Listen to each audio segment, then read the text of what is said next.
So welcome everyone to today's HSMAI Academy TRM webinar. It's the second in the series with Anders Johansson, Detlev Remy, and now joining us is Brandon Chan. Now, before we jump into the webinar, first of all, what we're going to do is learn a little bit about HSMAI. And the first thing we have to do is decode the acronym because it's quite a mouthful. It's Hospitality Sales and Marketing Association International, not-for-profit hospitality industry association. And we operate across 4 key regions, being the Americas, Europe, here in Asia Pacific, and the Middle East. Now, we have a lot of branches to HSMAI, but the 2 key areas, one is we're a professional society for commercial hoteliers, and we operate an individual membership program to facilitate that.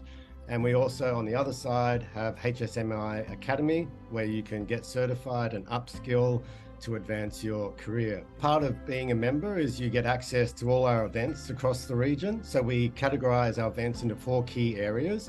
And our signature conference, which operates globally, so we do it in all 4 regions. We have the Revenue Optimization Conference that occurs every year. Next year, it will be in 8th to 9th of May. So mark your calendars if you're interested in coming along to our largest conference of the year. Some of the statistics from this year's conference, we had 230 attendees. So we had 110 brands from 21 countries and 32 speakers. Please mark your calendars for next year, May, and come along to join us in Singapore at Marina Bay Sands. Okay, from the other side, we had the HSMAI Academy, and this is really about developing your career and also getting certified. So our 3 main certifications, and probably the main one you'll see if you're going through LinkedIn and you'll see on people's titles, you'll see after their name a CRME, and that's the Certified Revenue Management Executive. And we also have one for digital marketing and business acumen. We also have 20+ online courses and 2 certificate programs, one in revenue management, as you can see on your screen, and one in digital marketing. Okay, without further ado, gentlemen, I think I'll hand it over to you, and maybe Detlev, you can briefly introduce the panel. And I will do so. I just have to share. Now we have had the last webinar, the last masterclass on starting with total revenue management, and in times of post-COVID and recovery, and we have loads of issues around this with technology and manpower crunch, etc. We have to focus on this. One thing is to have an idea of total revenue management in mind, and now we have to think the next step, how to make it work. And then important part of this to create the right culture in order to make it work. 3 guys are putting the interest together. Myself, I am now since 7 years at SIT, professor in revenue management, digital marketing, and before that in Switzerland and Ireland, different universities. This is my 3rd career. I guess it's my last career. Before that, consultancy and in the hotel industry up to the GM level. My colleague and brother in crime, Mr. Brandon Chan, is senior lecturer, hospitality business at SIT. He has a vast experience in the industry, more than 30 years in the airline and hotel industry. He knows everybody and anybody here in Singapore, and a specialist in sales and marketing and MICE industry. And last but not least, where are you? Mr. Anders Johansson. How to put it all together in few words. Very experienced, vast experience, general hospitality management. You see 35 and more years in hospitality. Out of his 15 years or more as CEO in hotel companies, runs a strategic consultancy for hotel groups, and in revenue management, more than vast experience, 30+ years in revenue management, teaching at different universities, doing consultancy, writing many white papers. I'm very happy that Mr. Brandon Chan and myself also contributed to some white papers, and very, very active in blogging about hospitality-related topics. So let's start with any further ado. Let's start with creating total revenue management culture webinar or respective masterclass. So what should you learn, or what will you learn? First of all, we start again, what is total revenue management, to give an understanding and entry to this masterclass and webinar. And then where to begin? We focus on the aspects of leadership, because this is important to create this culture when establishing standards. And then an action plan, where the action plan goes way beyond culture. It's really put it all together, webinar 1 and webinar 2, to start with total revenue management. What are the different steps?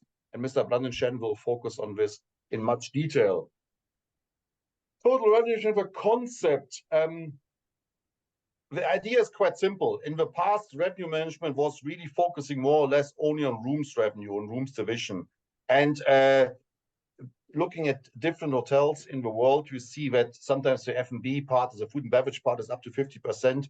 And there are other revenue generating departments. So it makes sense to look at the revenue management principles and to apply them to other revenue generating departments. We talk about food and beverage, we talk about spa, wellness, MICE, parking, etc. All have the same issue in terms of fluctuating demand, capacity constraints, etc. And therefore we can apply the levers of pricing and capacity respective inventory management. Now, big issue, especially now post-COVID, and hopefully it is post-COVID, that we have to recoup losses from COVID times, and there are massive losses. So we have to think about really maximizing revenue and in turn profitability. So that's the most important part. It's not about maximizing revenue only, but also in turn then maximizing profitability. Yes, we have to look at synergy effects, and we have to break down the silo thinking. We have still in many hotel companies and chains, this traditional set of marketing and sales and e-commerce and distribution and revenue management, and they really don't work that much together. So a big aspect, and the movement which we see at the big players, and they're always leading the pack, it looks like, it's the terminology called commercial, that we put it all together and mostly led by revenue management. And if you do so, the natural evolution is then also moving towards total revenue management. Another interesting aspect is a shift in mindset from inventory-centric, which was the last 30 years, now to more customer-centric focus for a couple of reasons. First of all, it's an issue of mindset change. It's an issue of a metric also. And of course, our most important asset is not our rooms, our inventory, but our customers. Therefore, we have to look at this, and it plays very well with total revenue management. What are the challenges and benefits? Just putting some key points together. If you apply, or if a company applies total revenue management, definitely increase revenues, and very important, in turn, increase profitability. The point is not to maximize revenue by adding cost factors, because everybody can do so. But the art and science is to increase revenues, which in turn increase profitability. Go straight down to the bottom line. Now, with a TRM program in mind, and you applying a total revenue management, of course, you can also improve your pricing strategy, setting the right price points across different revenue generating departments, and also allocate your resources much more efficiently than before. The challenges are clearly, and we are well aware of this, in the IT infrastructure, in the given IT infrastructure with loads of legacy systems, in the covering also aspects of data quality. Data quality is rather poor in many enterprises, and also an issue of interfaces or APIs. But the solutions are there. We have just to push it forwards in terms of moving really towards high tech.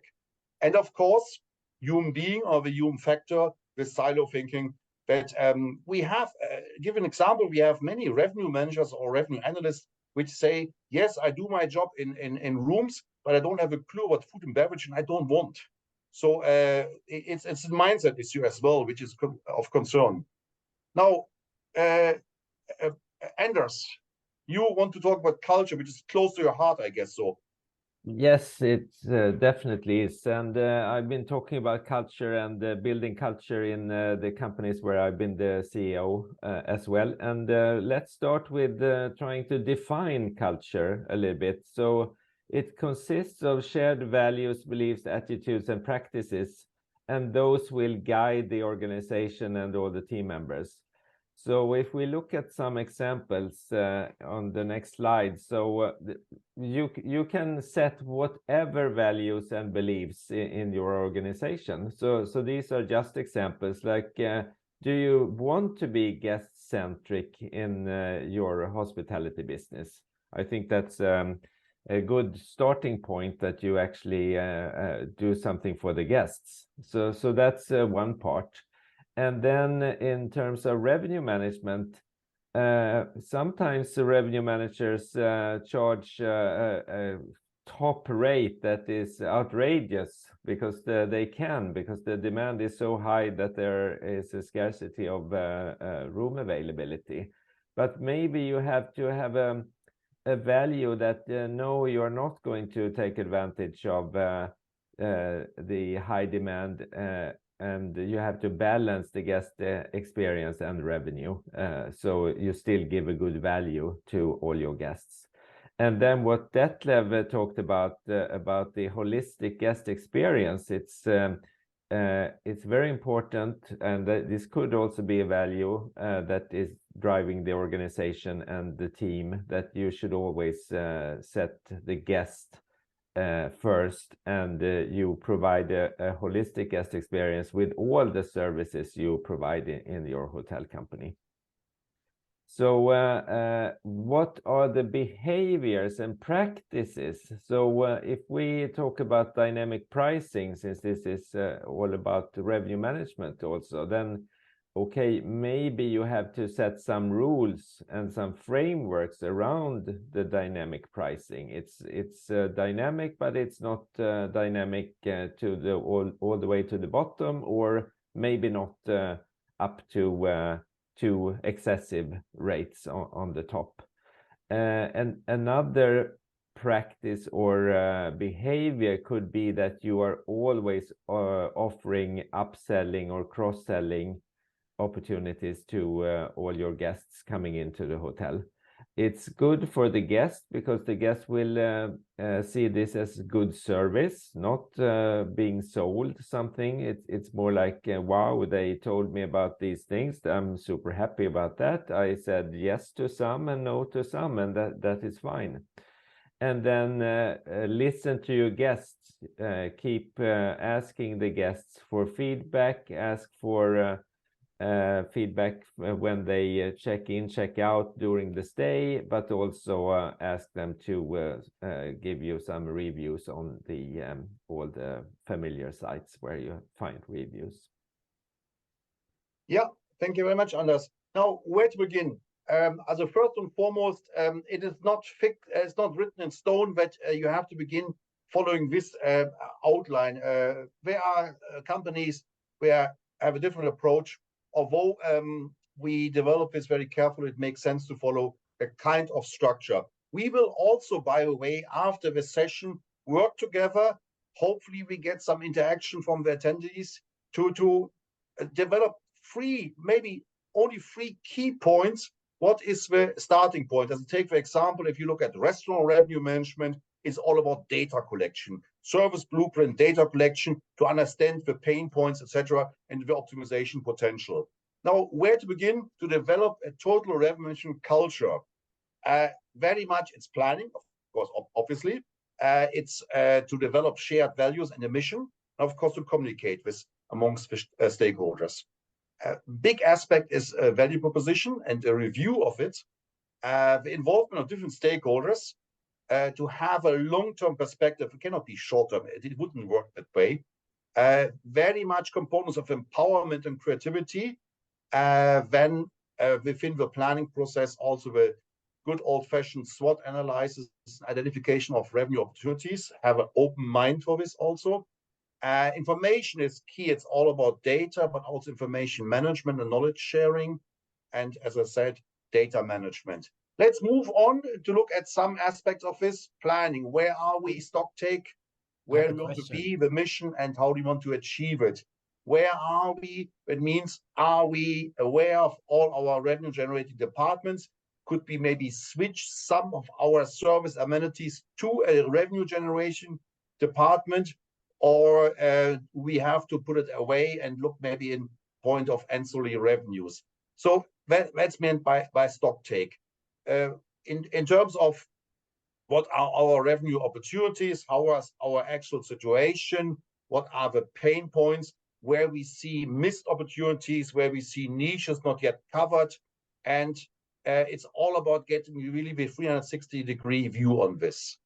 So where we want to be, the mission, the big picture, okay? We want to be maybe a sustainable business in terms of sustainability going green, but also in terms of business sustainability. We want to stay on the market for the next 20 or 50 years. And if you want to stay in the market for the next 20 or 50 years, you have to look very much at profitability, at sustained profitability, and how you want to achieve it. And there are a couple of aspects, and Anders already outlined this. One is definitely guest-centric or customer-centric. If you focus on customer-centric revenue management or customer-centric philosophy, it means customers comes first. It can't go that much wrong. Of course, we have always looked at cost management. We have to look at this to find the right balance between profitability and customer satisfaction. There's this saying, you will never achieve 100% customer satisfaction, but 97% or 95% is already good, because the last 3 to 5% are extremely expensive to achieve. So you have to outline this. And for each company different, but most companies don't do so. And there's always this idea, we are doing great. Now, you might be doing great, but you can do much better. And the potential is there, especially in these now ever-changing times. There are huge opportunities. There are many niches we can focus on and cover, but we have to review then what we are doing so far. Stock take. Well, I have a question, Detlef. Glenn, please. Am I allowed to ask a question? You are allowed to have any question. In listening to that, I mean, do you think it's something TRM will become the norm, kind of in the next couple of years as the systems develop, and it's much, the systems are allowing us to do a lot more work in less time and giving you more clarity on data and so forth? Do you think, the person who's doing revenue management today, who might just be focusing on rate or something, in the future, they'll be expected to be able to look at ancillary revenues, F&B revenue, because they will have probably the systems allowing them that extra speed or efficiencies to look at more, as opposed to going, look, I need full time just to look at, the rate, the rooms. Whilst, given the systems increasing capabilities, you would assume that the modern revenue manager will look at all revenues, and TRM will be a normal kind of technique, really. I have to be careful with my answer, because yes, my answer would be clearly yes. In a couple of years, we might see that most big players and hotel brands and regional hotel chains will adapt a concept, total revenue management, whatever they call it. Personally, I hope it will not call TRM, it will be called CCRM, customer-centric revenue management, which is for me even a better term for a long-term perspective on revenue management. Yeah. Now, I have to say, I have to be careful for one reason. TRM, total revenue management, is discussion more than 10 years already. Many academics focus on this, industry talk about this. And by the way, you also read sometimes, I don't want to name now any hotel brand, we already apply total revenue management. It is not the case. In all fairness, it's not the case. We see some smaller entities or businesses which have a kind of TRM approach, but mostly not yet done.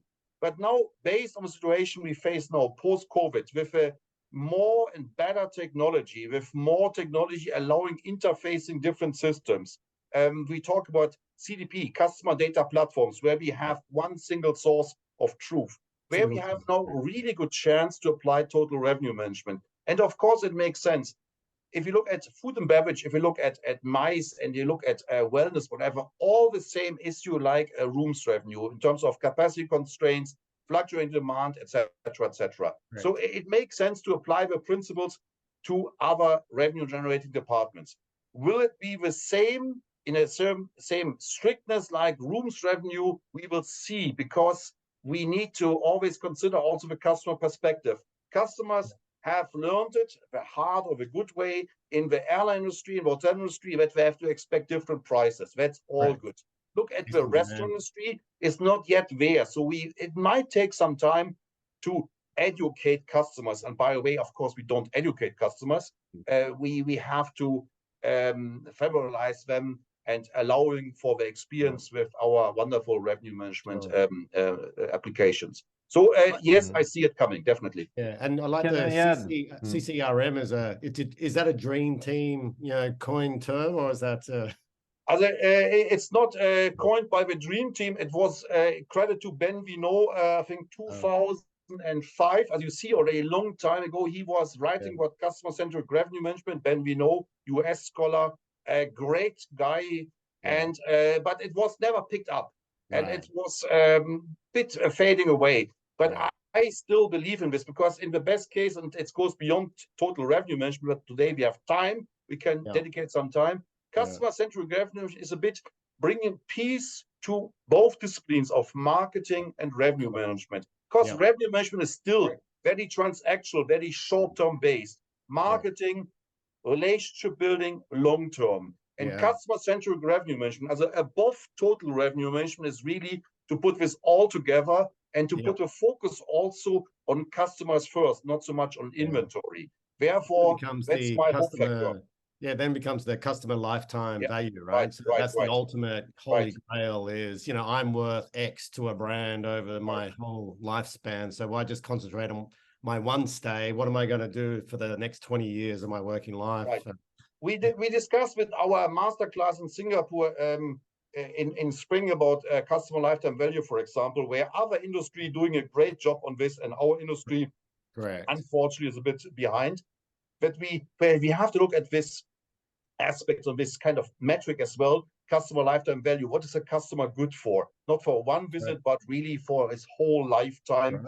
Apart from myself, I guess I'm at the end of my customer lifetime value. But even then, and that's important, because if you have this in mind as an important metric, as an important orientation also, you have a different view on the whole aspect of e-commerce distribution, customer acquisition cost, etc. So you see, TRM is not on its own, it's a very complex construct, and we can fill time on this, and that's the reason we plan also more on this webinar series.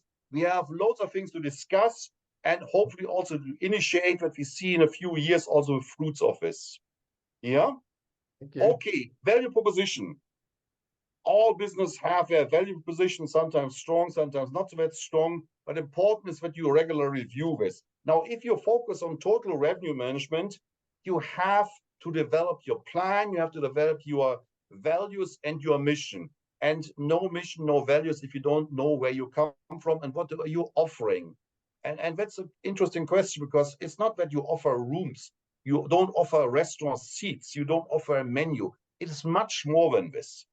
And if you're not clear about this, go back to your work. So the question is what we think we are offering and what we are offering.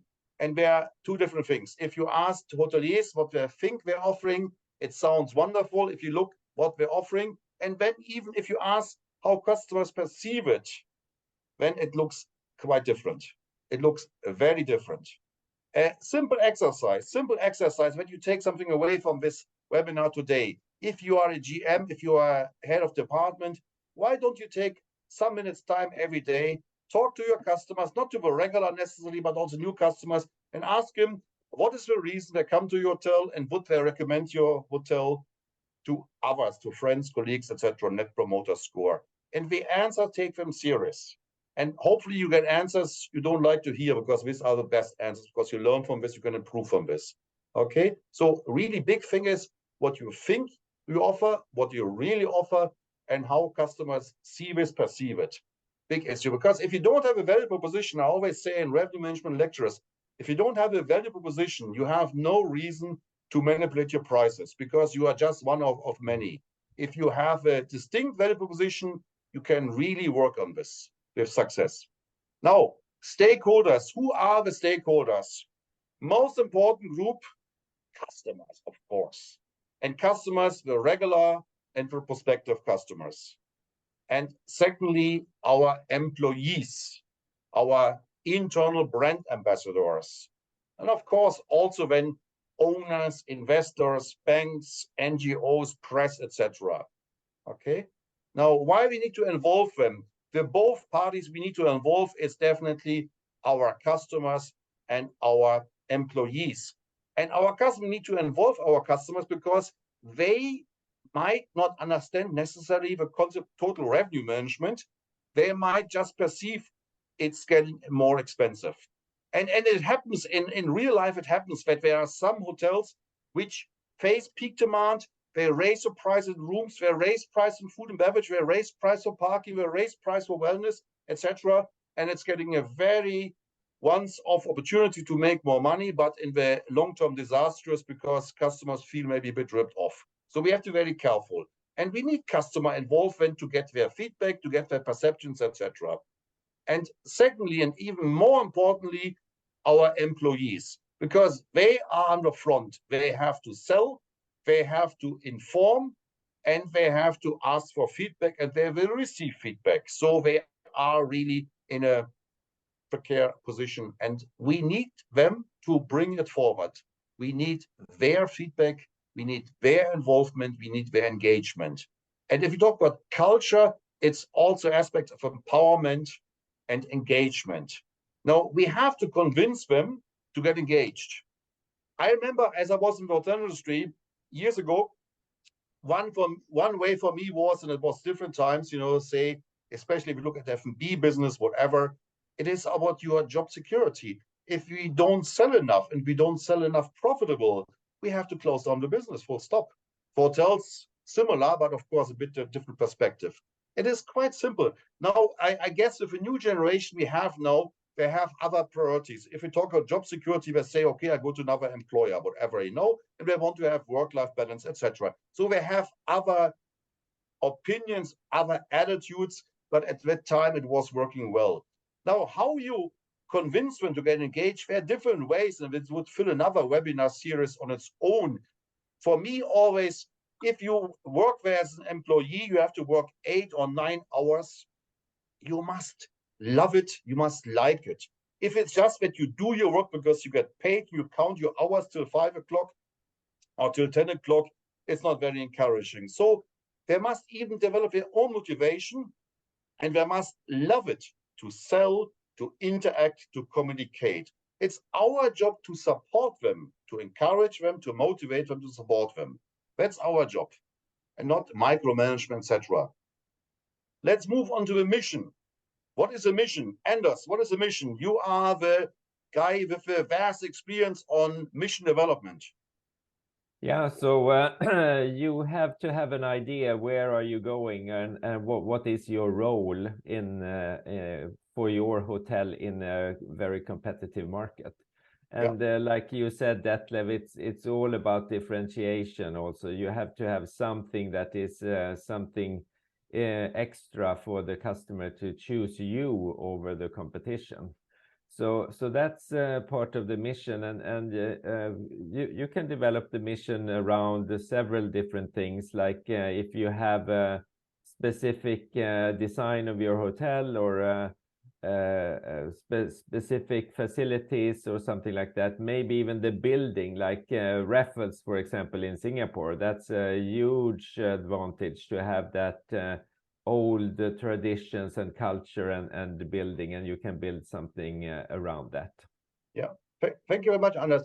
Mission, take my example. My mission is in my lifetime, okay, we're coming to an end sooner than later, is to focus on customer-centric revenue management. I want to see our industry applying in the near future, don't have so much time, so many years left. I want to see them to apply customer-centric revenue management because it's good.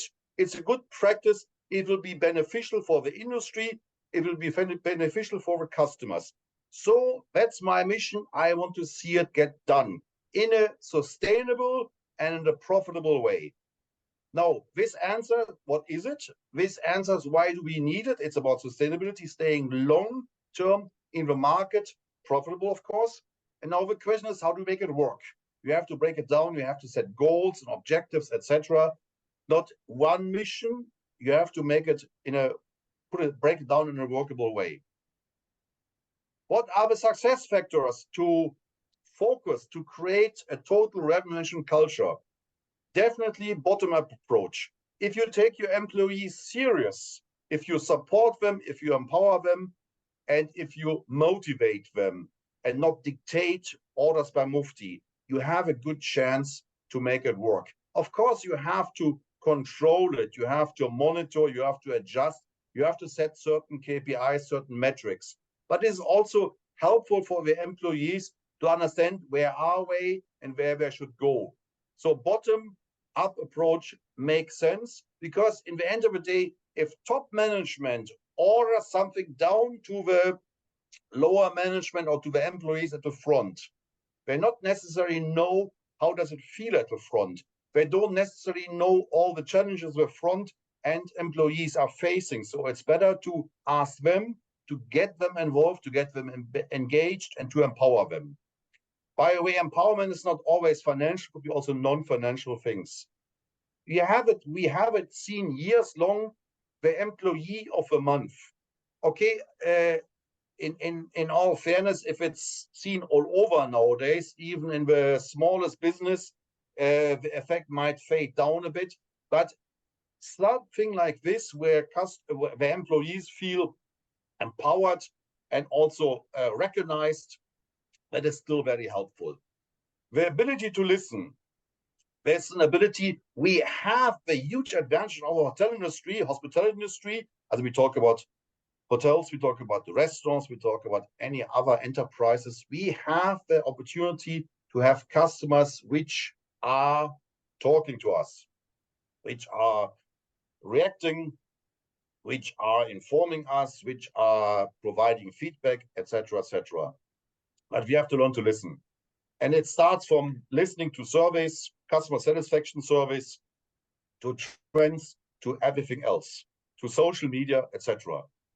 You can learn so many things. And by the way, also listen to other industries, because we learn from other industry what is maybe promising trends and what should be neglected, etc. Biggest issue is for me always creativity and out-of-box thinking. Creativity is really what we have done the last 20 years. Is not necessarily bad, but maybe we can do better, or can sometimes doing different, or we can try to do different. Okay, and out-of-the-box thinking, that we come up with new solutions or new ways to deal with this, or new processes. What is done, what was working very well in the past, will change anyway. If we look at Generation Z, for example, the new generation, which I'm blessed to teach them a couple of days in a week. And when I ask them, for example, how do you inform yourself about world news and what happens in the world? And I would expect, let's say, newspaper, no. When I would expect maybe an e-print of a newspaper, no. When I thought, okay, I don't know. And when I ask them how, and they say via YouTube, I said, what? You're watching news on YouTube or TikTok? And when you start, how is it possible? Okay, but this is a reality. This new generation has their own way to inform themselves. Is it open to bias? It is. Is it objective news? Maybe not that much, but we have to take it as it is, because they have chosen to inform themselves in that way. So out-of-box thinking means we have to learn about this, and we have to find ways to meet them, let's say, halfway, or to address them on such channels, etc., in order to reach out to them. And this is sometimes the sad news. For example, for me, I love nothing more than read a hard copy of a newspaper. It takes me 1 hour, and I have a good coffee. But things are changing, and therefore we have also to change our mindset.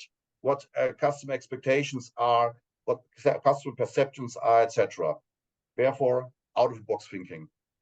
Now, information, data, research. Why information sharing?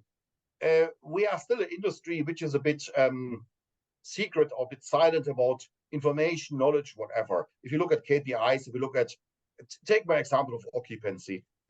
We are doing, colleagues of mine, we're doing lots of research projects, and when we ask for past data, for historical data, let's say occupancy figures, etc., and many hotels say, no, we cannot share this. It's past, it's done. So it's not really a secret about this and what we have to lose on this. So we have to change our mindset also in terms of information sharing. Now look at the internal structure, look at the business structure, look at the employer, and look at the employees. Even nowadays, many employees are not aware of KPIs, of metrics. So how can they know where they are, where they should go, if they have not full control of knowledge of metrics, for example? So we have to share. We have to share our mission. We have to share our values and break down in different objectives, goals, etc., to inform our employees and maybe also our customers about what we are doing and what we're planning to do. Data. I teach also data analytics courses. You all have heard so, I guess so, data is the new fuel. Data, it's important. We cannot just run our business like we have done maybe in the past out of our gut feeling. So we have to rely on data. And we are blessed in our industry. We have many data points and we have many data sources. We collect at the customer journey, different stages, so many data. It's amazing. But the problem is sometimes overkill, that we have too many data and we get a bit confused, and also we don't know how to handle data. So it's all about data management. This webinar will not talk about data management, data analytics. It's another webinar series planned for the future, but important to understand the importance, relevance of data and how to deal with this, and also data needed to create this culture. If you have a culture, or you want to create a culture of total revenue management, you have to start, remember, beginning, planning, and where are we now? Data will tell you a story. And you say when we want to go there. So again, data will tell you we have to move from here to there. It's about data management and the good use of data. And of course, research. And it's not so much about academic research, that's part for us as a professor at university. It's more about research about the trends, industry trends, etc. And research beyond hospitality. I think I already said a few minutes ago, we can learn so much from other industry. For me, one of the best industry to learn from, retail industry and luxury industry. You know, they have products customers not necessarily need to buy, but they want to buy it. And our industry is a bit in a similar situation. I hope you, my colleagues, agree with me. We have a product which is good or bad, but which is a product is not really needed. But we have a product which customers need or should want to have.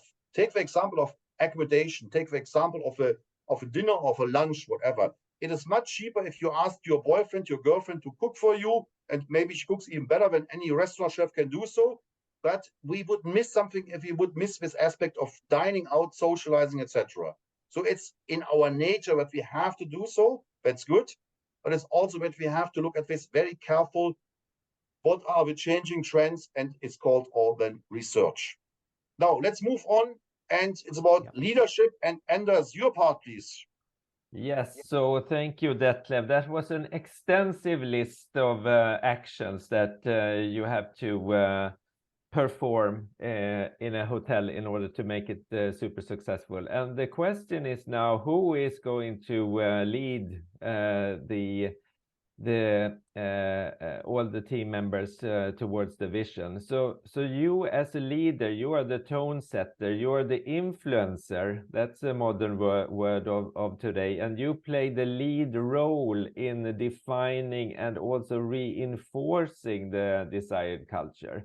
It sounds pretty easy, but let's look at some details for this. So the first part is to define and articulate the vision, and that has to come from the top, because you are the leader and you have to point out a very clear vision. Where are we going? What is the goal for this organization?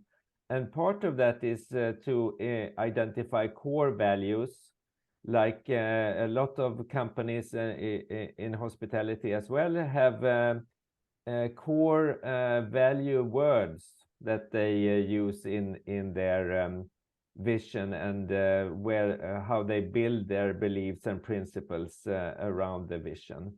So that's the first part. And when I started one of my CEO jobs, I actually listened into the organization. I interviewed about 30 different people in different roles in the organization to find those core values.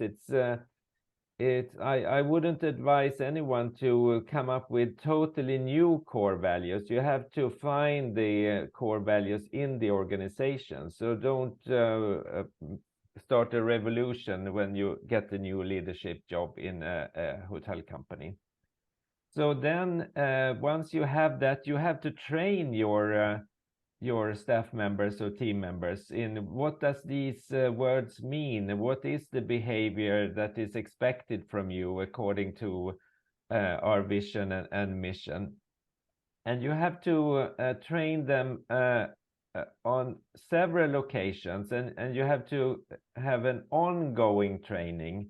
First of all, we have some turnover of staff members. So when a new staff member comes into the organization, you have to train them, and you have to train them also in the culture, not only in the specific job tasks.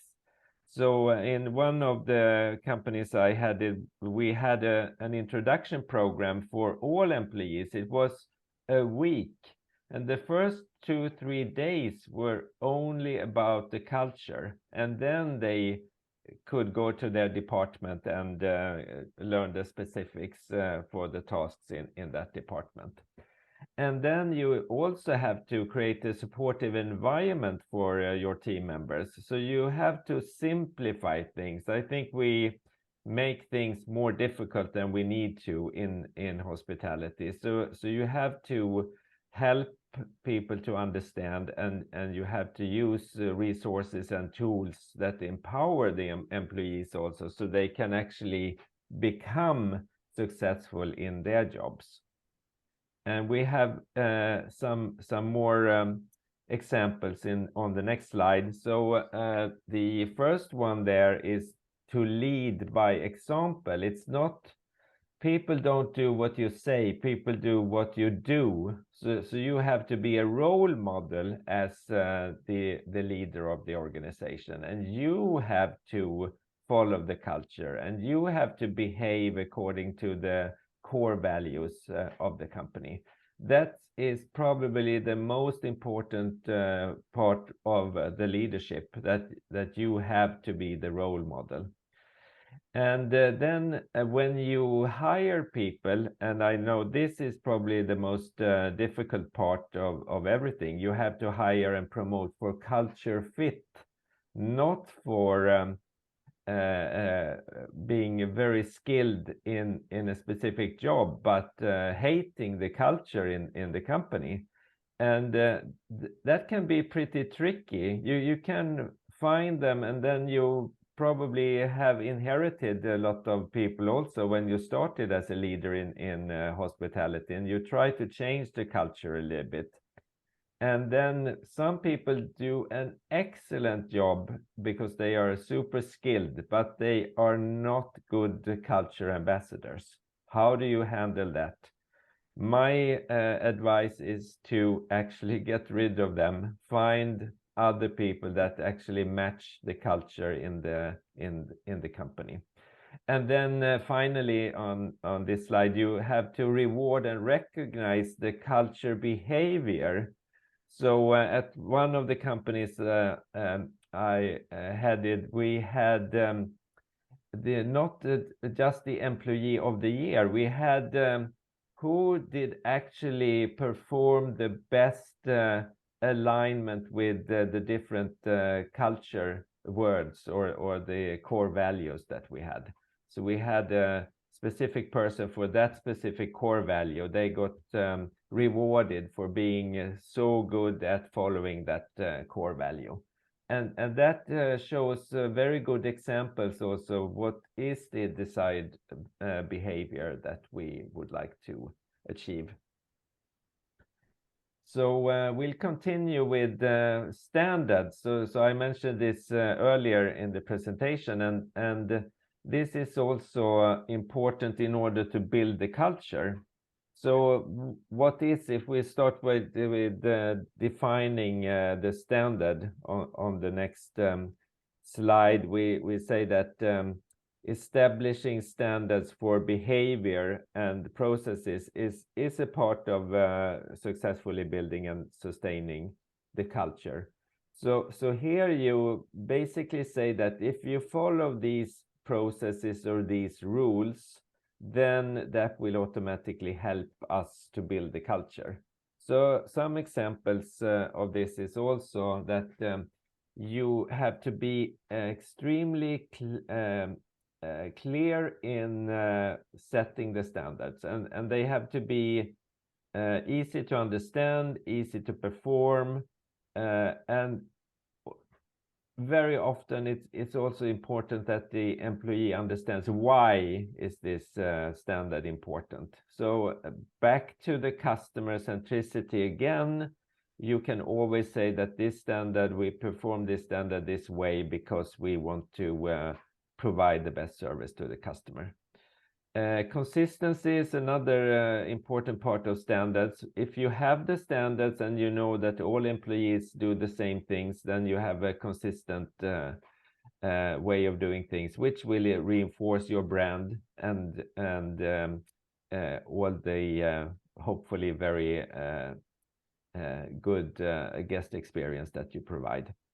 Accountability, it's easier also to say that, yes, this is good, this is according to the standard, you did a good job, and you can also say that, no, you have to change a little bit because this is the standard, so this is what you are supposed to follow. And this is not only for all the employees, it's also for management, of course, that you follow standards independent of the position in the organization. And if you have standards, you can also measure and evaluate the performance in a much easier way. And you can measure the progress and you can see if you're on the right way. Standards will also reinforce the desired behaviors, because you have thought about the standard. When you come up with a standard, you have to think about, is this promoting the core values and the behavior that we want to achieve? And once you have been working with the standards for quite a long time, yes, then you will see that the culture is actually being a good stabilizing force, and it helps to maintain the integrity of the whole culture. So let's see a little bit what behavior standards drive also. So you can actually clearly define the behaviors that reflect the desired culture. So this is also important, that you think a lot before you establish the standards. It shouldn't be those type of boring standards that you normally have in companies. You can make the standards a little bit more fun to work with as well, and more rewarding to work with. It's a job, like Detlev said, the job in hospitality should be fun, and it should be rewarding, and you should want to work in hospitality, and you should be open-minded to give the guest the best experience. And then you have to communicate the standards on a regular basis. It's about repetition. It's about reinforcing that this is important, and from always go back to the customer centricity. Say that these standards, we do this because we want to provide the best guest experience for our customers. And also leaders have to be setting the tone and behave according to the standards.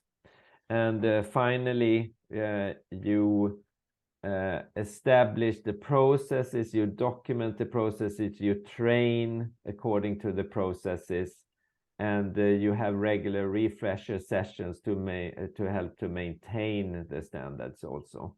And then once you have a good set of standards that works well, then you can also start to improve the standards. And once you have a good framework, then it's much easier to be creative and come up with new ideas that would enhance the guest experience.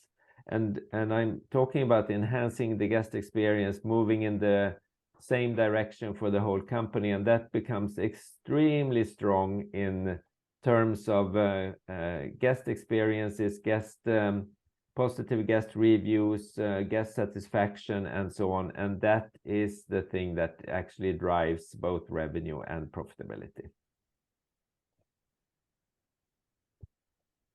Okay, Anders, thank you so much. And Brendan, sorry to let you wait all the time, but no, it's your part to provide information about the action plan, all these different steps which are needed to apply total revenue management, and within total revenue management culture? Now, the action plan is a suggested framework. By no means the end all and be all of the action plans you're going to be putting together for your respective properties or your respective brand. You see that some aspects of that will be applicable in your situation, others may not, while yet others may be adapted, right?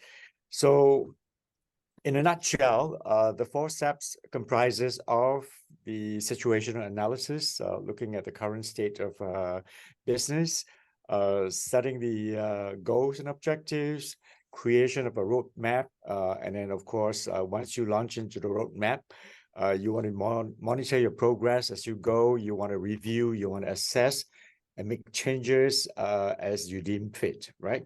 Yeah. Now, in this first step, we will go through the various aspects of it, but I think that we can move on to the next slide. Yeah. Now, with the situational analysis, we begin with looking at the organizational structure. Ask ourselves, is the current structure working? Are there changes to be made? And of course, further down the line, we want to be able to define roles and responsibilities more clearly, who is doing what, and then we want to establish, I think, a very clear reporting structure, very, very well-defined communication lines. What has been interesting in terms of the organizational structure is, I think, certainly in the years that I've been in the industry, that whole revenue person, right, a director level, a manager level, is reporting up to the GM, right? And I think the rationale for that is to sort of like distance or separate that revenue responsibility versus sales and marketing. And sometimes that creates a situation of them versus us. So I remember clearly in the hotel when this started, I actually spoke to the revenue manager that was brought on board, and who had a direct reporting line to the general manager to say, look, if this is going to work, we have to be working together, dude.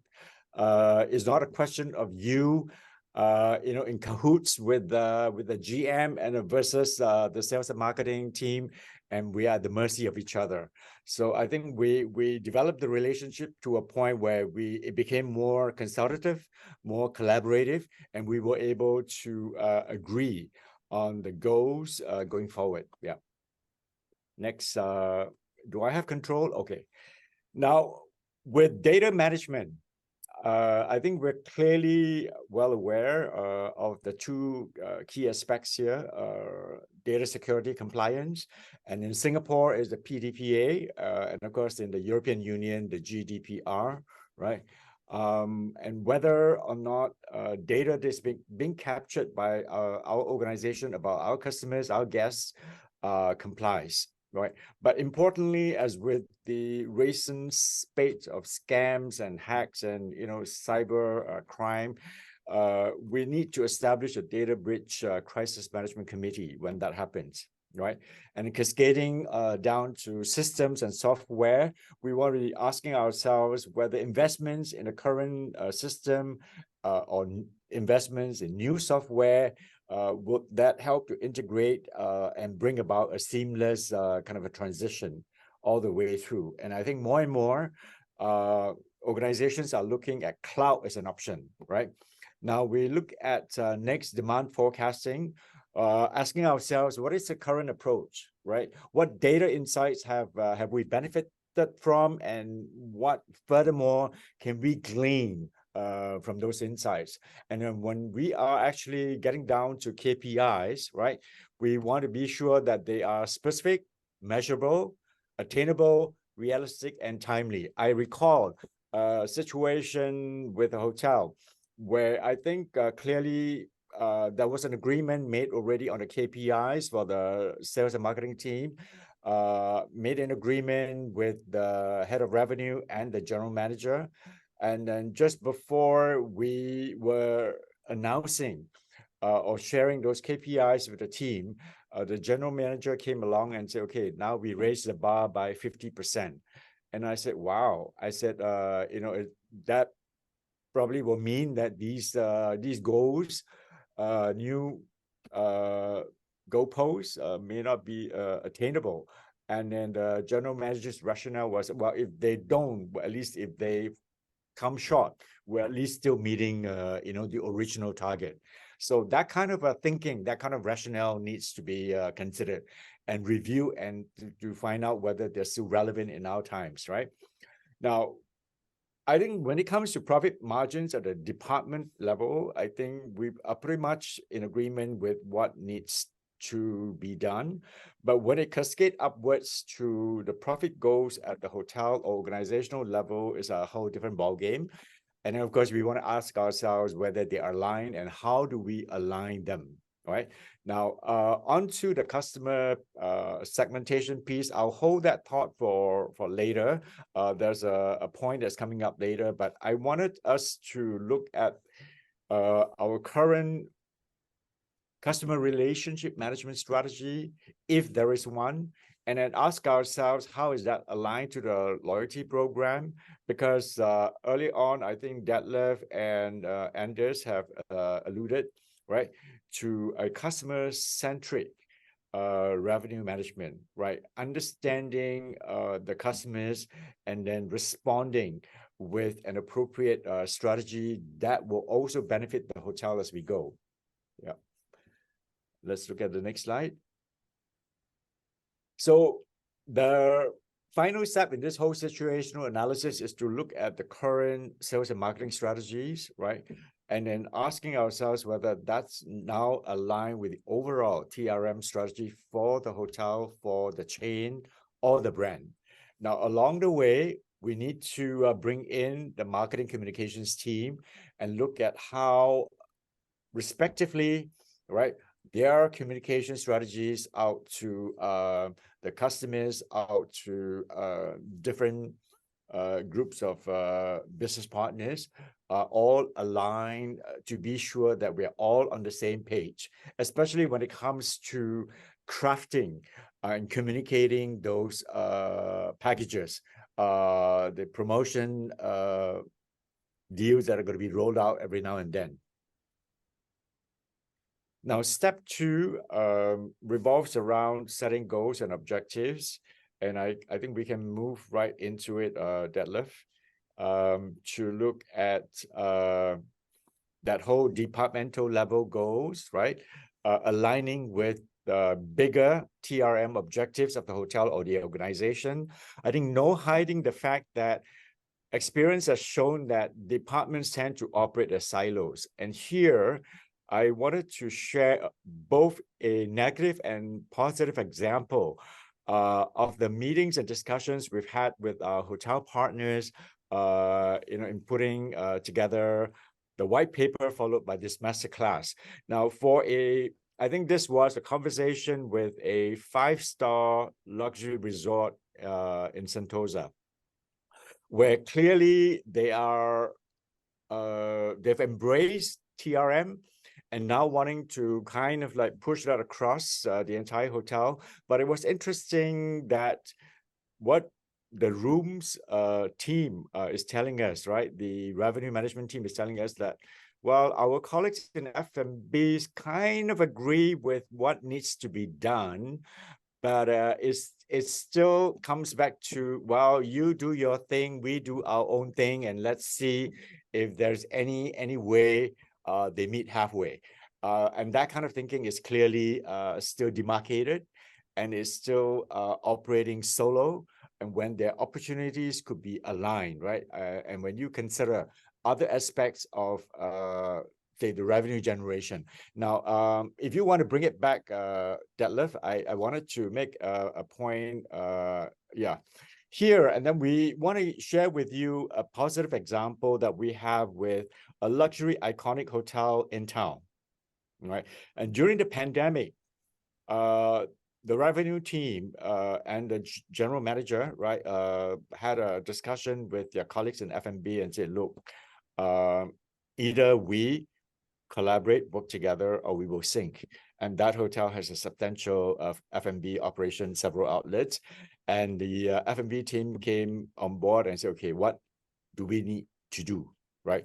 And as they kind of put their heads together to brainstorm on how effective a strategy can be integrated, right, F&B to rooms, and they found themselves moving ahead out of the silo thinking, and now kind of integrating with that whole rooms revenue management strategy. Yeah, thank you. Now, incentivizing the sales team, the revenue team, I think it's a way to sort of drive performance to a point. I know different hotels have different approaches to this. I'm thinking that for those hotels that have some kind of a financial incentive or a bonus or compensation scheme in place, then consider the challenges, right, and how you can continue to improve on those. But it does come back to point one here, right? Inculcating a mindset of collaboration and partnership. Not a question of versus them versus us, or us versus them, but let's be collaborating, partnering for the greater good.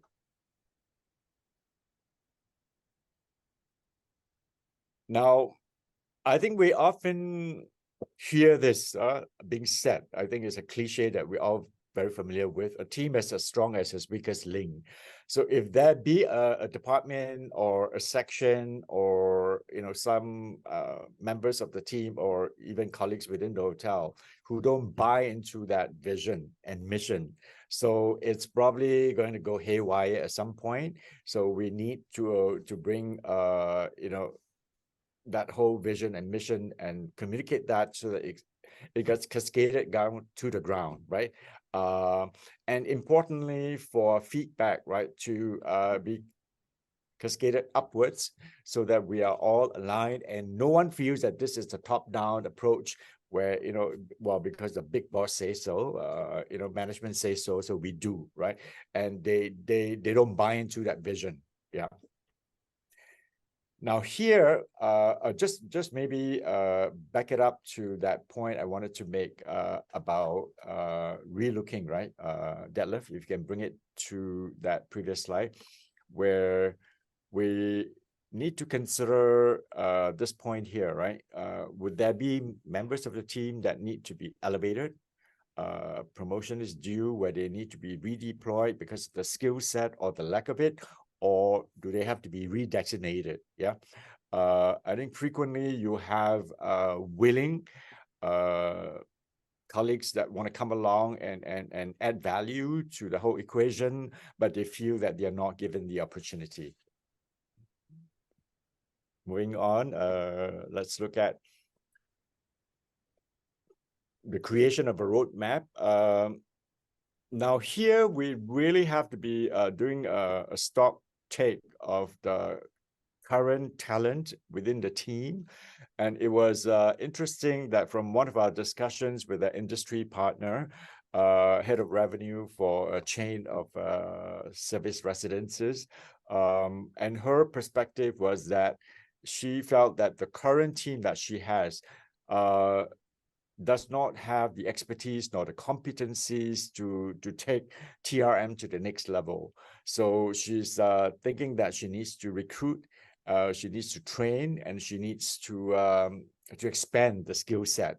So all of these considerations in terms of training, looking at the existing proficiency, the desired skill sets, and what else, how else to empower the team to be making those decisions. Yeah, moving on. Now, in the creation of the roadmap, we also want to be looking at technology, how that's integrated, existing technology versus investments in new ones. Yeah, I mentioned earlier cloud migration being an option. Yeah. And just some justification there, but then also in kind of re-evaluating packages that have seemingly been selling well, and then you want to be launching into new ones, and you want to look at your unique selling proposition, and then how else to position those packages so that you have a clear competitive advantage. Now, I won't repeat this. I think we talked about this earlier in KPIs, but importantly, in terms of your forecasting approach, right? What has worked, what hasn't, and what needs to change, right? So it's a collective thought of everyone else that's involved in making those decisions and agreeing, right, on the process going forward. Now here, I actually had an earlier slide, and it'd be interesting to see how in your hotel or the brand that you represent, how are you defining or segmenting your customers? Is that purely by demographics, psychographics, or is that by business mix? Because each of that approach to segmenting your customer base needs to be aligned, right, to your TRM strategy. And clearly, a loyalty program has a role to play, right, in terms of your customer retention as well as your customer acquisition.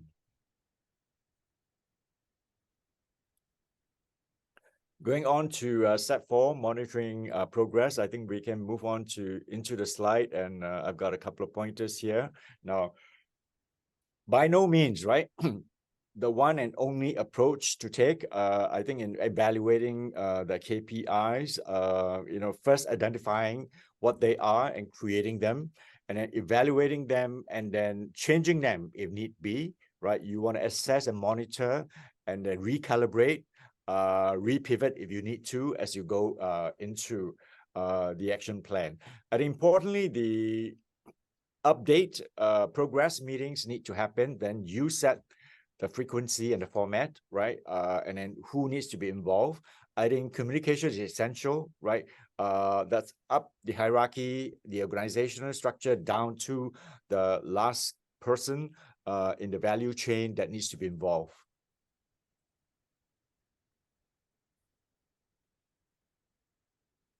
Now, alluding to the earlier point about involving the customers in our strategy as we map out what's going to work, taking on board their feedback, it's important to also measure their satisfaction, but also look at what's going to work in terms of retaining the customers and then allowing them, right, to bring that whole kind of a lifetime value into the equation. So in doing that, then we kind of have to ask ourselves what changes need to happen, right? If it ain't broken, don't fix it. Does this always, is this always the case? You may want to snap out of that whole comfort zone and say, look, guys, before it's broken, we need to start looking at creative ways, innovative ways to to value add to the customer experience, right? And then, of course, in terms of measuring performance, analyzing performance data sets are key data insights. But then you want to ask the question, right? What are the existing challenges that we are facing in terms of capturing the data, sharing the data, analyzing the data, right? And then what enhancements can be made?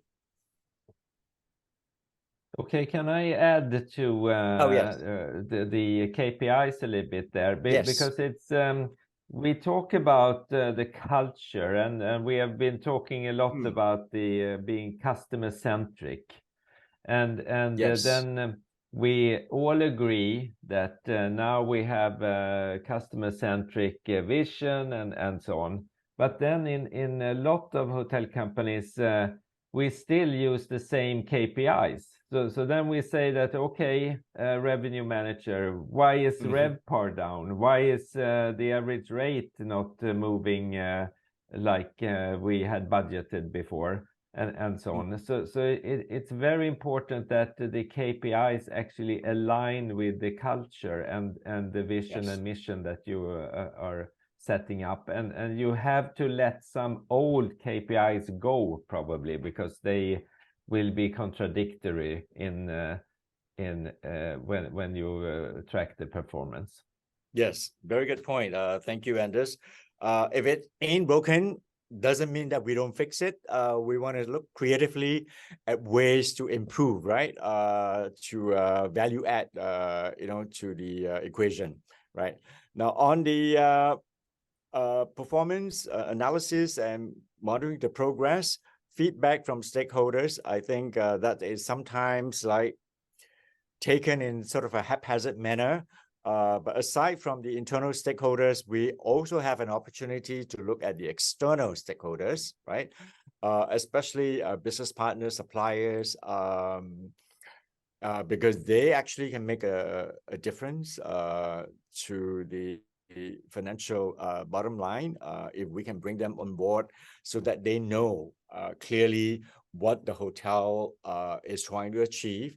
And then in their, say, procurement, pricing, sort of supplier quotations, if there's anywhere they can actually add value, right, in the equation that's going to make a difference. Yeah.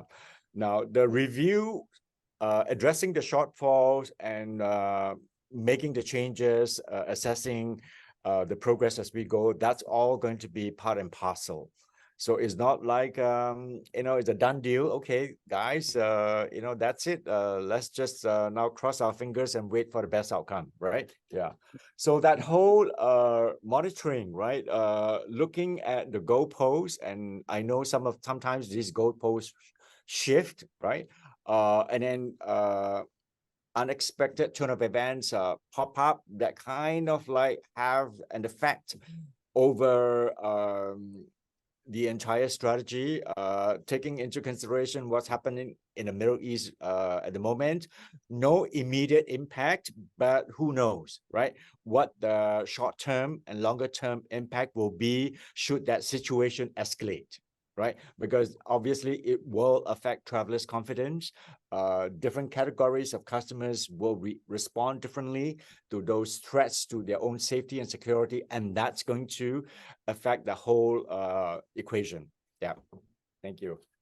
Yeah, so I'd like to add something here also, and that is you talked about the stakeholders, and yeah. I think it's very important that the leader of the company, the CEO probably of the company, is also educating educating all the stakeholders in the vision and mission for the company, because you have to get all the stakeholders on board. If the owner is not on board, if the employees, if the top management team or your management team is not on board, but also suppliers and creditors and shareholders and so on. And one example from my previous life as a CEO in a company was that we actually invited all our suppliers to the Christmas party. We did not go to the supplier Christmas parties. We said, no, we invite you because you're a very important part of our success. And we awarded the supplier of the year. And that was the supplier that also aligned with our core values and helped us to achieve the mission and vision in the company.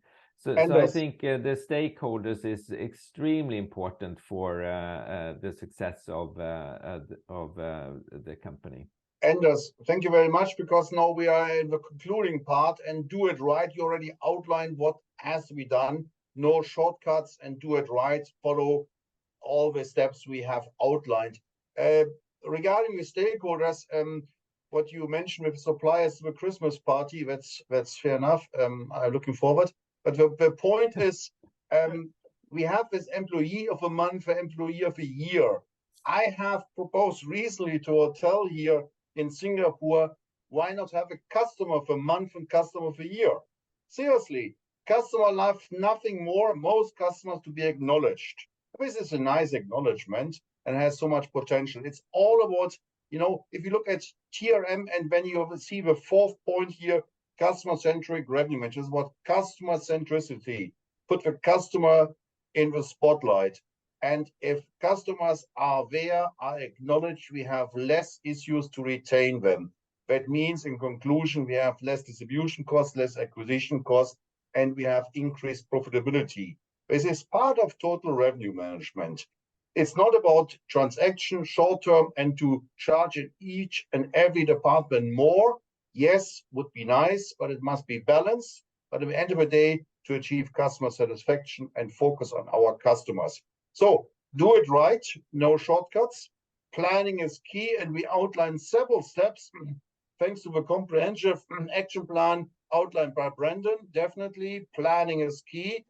And leadership, as Anders outlined, this very detailed leadership is definitely key. We need leaders. We need somebody who is guiding us, who is outlining the mission and the vision, but of course also support us, back us up, motivate us, support, etc. And this all leads then, hopefully, finally, to customer-centric revenue management, hopefully in the next years, so that I'm still alive and to see this coming and bearing fruits. That's it from our part. I think we are doing quite well. Have about 5 minutes for. I do have a question, if you don't mind. No, Glenn, we don't mind. We are happy to listen to your question. Sounds like a full, comprehensive plan. And Brandon, your action plan. I mean, looking through it, it all makes logical sense, and everything that I've listened to, fresh from the outside look in. So, what do you think of the enemies of, like, being able to instill total revenue management? So when I think about it, I think, okay, that's a lot to take in, say for a hotel that's busy, it's maybe mildly understaffed, maybe the revenue management team is still kind of pushing the glass ceiling, trying to come up to speed with all the latest technologies that are moving and the latest techniques. How then do you, sort of implement this macro kind of cultural goal of total revenue management when you have an entity that is sometimes a little bit short-term thinking, right? They're responding to market changes. And is that the key enemy? Is that people maybe not stay in the role for 10 years? So when someone becomes a director of revenue for a hotel, they don't think they're going to be there 10 years later. They're going to move on and go to the next hotel. It's maybe a 2-year tenure before they move on. Is that an enemy of being able to kind of implement this more sophisticated way of operating? I guess the biggest enemy is always the human factor. We are not really happy about any type of change management. Even our universities, we are not really happy about changes, something happening, and it's known academia. But if you look at the world as it is, and as it is the last years, it's ever changing, and it will not have any more standstill. And all this, what we have predicted, it's going to a bin more or less. So there's a need for this. There's a need for this in a sustainable manner. And I talk about the 3 pillars and not necessarily about the ecological, but also economic pillar, etc. So there's a need to look much more at certain aspects which define our industry. It's the revenue and the business coming from the customers. So customers first. It must be profitable. So we have to look at the revenue and the cost. And we know our cost drivers. We know that the acquisition and the distribution costs are heavy and they are controllable. We can make them work. We have other cost factors which are not really under control. So we must look at revenues, and there is so much revenue potential there, which is amazing. Now I give you a very weird example of revenue potential, but it's a bit funny example. In Cologne, in Germany, they have a special type of beer called Kölsch. It's quite light beer, very yummy or whatever. It's lovely to drink. And there's one pub, big pub, I think 500 seats, whatever. They serve you all the way along. If you don't put a lid or something on your glass, they serve you along. Of course, they charge you, okay? Now, it's a kind of attraction, Cologne. People go for this pub because also the waiters and waitresses are a bit rude and very, very outspoken, but they serve you all the way along. You have an empty glass or almost half or glass is empty, they serve you the next glass, whatever. Now, this sounds a bit extreme, but on the other hand, look at the reality in our industry. You sometimes are dining or you are waiting in the lounge or at the bar, and they don't even bother you. They're not there and they don't sell whatever. So we have to go back to this, what also is part of our hospitality business, to sell. We talk about upselling, cross-selling, again, total revenue management, but not to bother customers, but also to make them happy. My example, I name the brand now, nobody's listening, hopefully, Four Seasons. You go to a Four Seasons hotel, and I love to go to a Four Seasons hotel, and it's a pleasure that they squeeze the money out of your wallet. Really enjoyable experience, they squeeze the money out of your wallet. Amazing. And this we have to relearn. That is our job, not to provide accommodation, provide seats, blah, blah, blah. We must also make good money out of it. I think Anders mentioned that earlier, you know, just mentioning to a customer the options that are available to them to upgrade. It's not a pushy thing. You know, 6 times out of 10, I'll probably take that upgrade or that option to do a bicycle tour in the local neighborhood while I'm staying at the hotel. But if I don't know about it and no one's offered it to me, or then I have no choice, right? I have to go and find it out myself. So most of the time we appreciate it if it's not hard offered, you know, it's just in casual conversation. Take another example which happens all over the world. You go to a restaurant, let's say to a nice restaurant. They bring the menu, you have some minutes time to look at the menu, you make your choice, and they take the order and they remove the menu. I wonder, since I'm born, and this is a long time ago, why do they remove the menu? You might say it takes space away from the table, then put it beside. Whatever. You might think Professor Remy wants to steal the menu. Okay, then remove it. But on the other hand, from the point of providing hospitality, don't remove the menu. First of all, it takes some time to serve a menu. To serve a menu, it means you can look at this, you can be entertained. And secondly, you might want to order something. I'm always hungry, always want to go for something, yummy, sweet dessert, whatever. And I have to look for the menu, I have to ask for the menu. This is one of our best sales tools if it's maybe designed well and we don't use it. What a stupid thing, isn't it? And But this that's is yeah. I mean, in the post-COVID world, most restaurants now have QR code on the table. But it's You scan it and you all the time. Whilst you're reading your newspaper, maybe you'll notice the QR code. It's wrong. The QR code has had their purpose in COVID times. I agree. Hygiene, blah, blah, blah. But nowadays, we get rid of our best selling sales tool. This is stupid. You don't sell anything by a QR code. Have you ever ordered something with your mobile phone? It's a nightmare for elderly people like me. Brendan is young. He has no problem. Are you the target market? I guess that, but I think Anders had something to add to that. Yes, as well, Anders. but because that's a good example of people tend not to think through things. It's like what Detlef says. Yes, we should have the menu, maybe a combination of menu and QR codes or something. That would be the way. But I'd like to address what you asked, Glenn, as well. What are the enemies of this as well? And I think that we are too much focused on the day-to-day business in hospitality. We have a lot of problems to solve. We are the expert problem solvers in the whole world. We can take care of guests, and when we have done that for a full working day, we are exhausted. So we don't have time to think ahead, and we have a huge lack of long-term strategic planning. And it's like when you hear this recording now on this webinar, you will probably think, oh, that is a lot of work to be done with these action plans and thinking and all these kind of things. And when will I even find the time to do those things? That's the big enemy. We have to set the time to do these things and have a good plan and implement that in the organization. But they say you have to understand the nature of the beast, and the nature of a single hotel is really running on at this stage of the game is sort of maybe a slight lack of talent. Or, you know, obviously if you're a lucky hotel that everyone's great at their positions and innovative and so forth.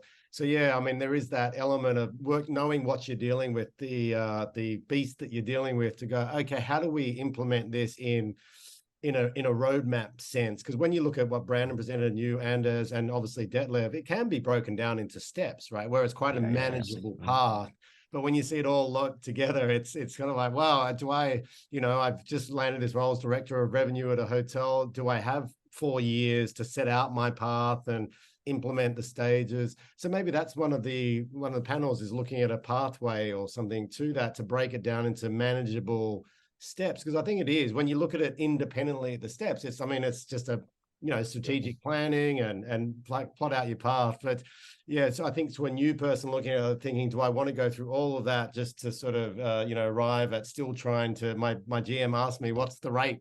What's the, where are we at, and that sort of thing. So it is a cultural thing. So you have to start with exciting people through innovation and smart management. And I guess one thing that appealed to me is the customer-centric revenue management, the CCRM, I think, because one thing that's out there in the market in our industry is that hyper personalization. Everyone's talking about it, and it's this holy grail. But I don't know. I've stayed at some luxury hotels where it doesn't feel hyper personalized. So we're not experts at the execution yet. The idea is there and the philosophy is there, but part of hyper personalization is exactly what we're talking about today, right? Is total, because making me happy on every level, not just driving my rate, but when I arrive, seeing what I'd like to do whilst I'm there, what experiences I'd like to have, and where I'd like to part with my money, because I'm there too. If I'm not, especially if I'm not business, I'm there to part with my money, right? I'm staying at a Four Seasons resort in Chiang Mai in the bush. I want to be sold. How can I make this a great stay?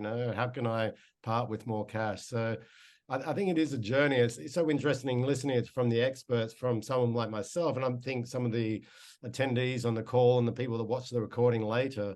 It does sound complicated and advanced, but I think if you broke it down into steps, I don't think it's a lot of it's common sense at the end of the day. And I think systems and tech is coming up to meet that common sense a lot more now, and probably in the next couple of years as well. Yeah, As I you did mentioned, say at the start of my section that on my segment that the action plan is a framework, and it is it can be broken down into parts that you want to embrace, you want to bring on board, and others that may be adapted. But it's sort of like a pathway that guides the process. But I wanted to also go back to the point you were making, like you have a head of revenue, right? That's being brought on board. So he or she has set for themselves maybe a 4-year plan to take it as far as it would go. But I think that what happens, right, with the change of players, then the whole dynamics change, the strategy shifts, this and that. But to the point that we made earlier about inculcating those core values, integrating them, right, crystallizing them in the organizational culture, so that even when the players change, the organizational culture will drive it all the way through. Correct. Absolutely correct. Yeah. And that's like the fundamental first step, is getting those core values correct, right? Yeah.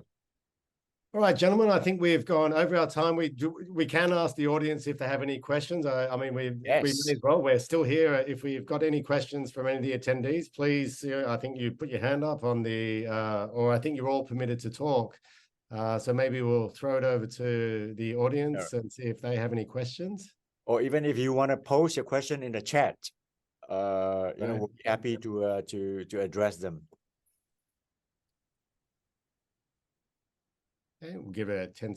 As expected, it's not always on these webinars do we get a lot of questions, but usually later you might find that on your LinkedIn, someone pops up and says, I saw you on the webinar. And but you feel free to reach out to any of us on our LinkedIn profiles. You can find us all there.